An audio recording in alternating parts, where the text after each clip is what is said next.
เลเวลหนึ่งค่ะเลเวลหนึ่งโอเค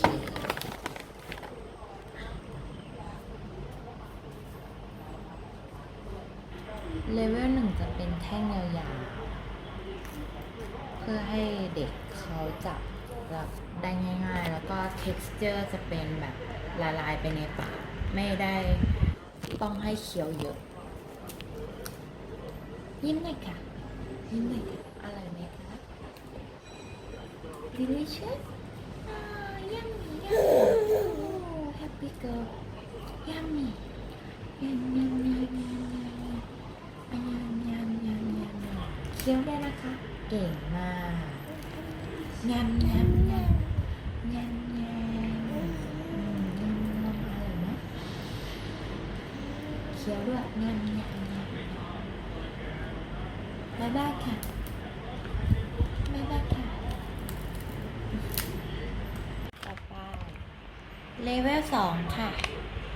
เลเวล2นี่ชอบไหมคะ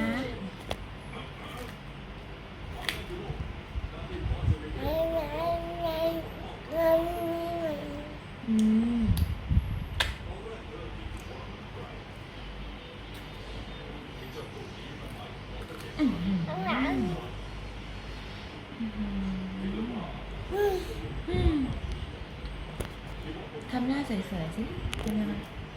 ยิ้มนะยิ้มอร่อยอร่อยต้องยิ้มโอ้อร่อยมากเลยเหรอคะหมดแล้วยำยำยำอร่อยไหมยำยำเอาอีกเหรอเคี้ยวให้หมดก่อนบ๊ายบายค่ะมองกล้องหน่อยเร็วยิ้มหน่อยค่ะยิ้มหน่อยค่ะยิ้มหน่อยยิ้มเราจะมาโชว์กินขนมเลเวล3ค่ะปกติมันมีให้2ชิ้น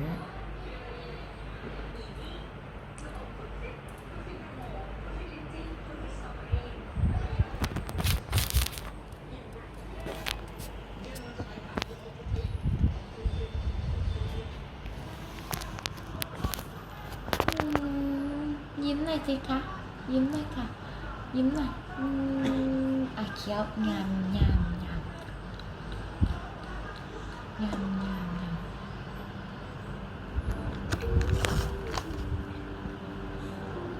อันนี้คือเลเวล3จะเป็นกลมๆแล้วก็ฝึกให้เด็กหยิบอันนี้มันจะหยิบยากกว่า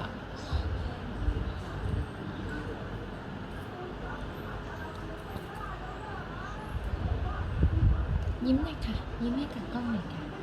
บ๊ายบายค่ะบ๊ายบายค่ะ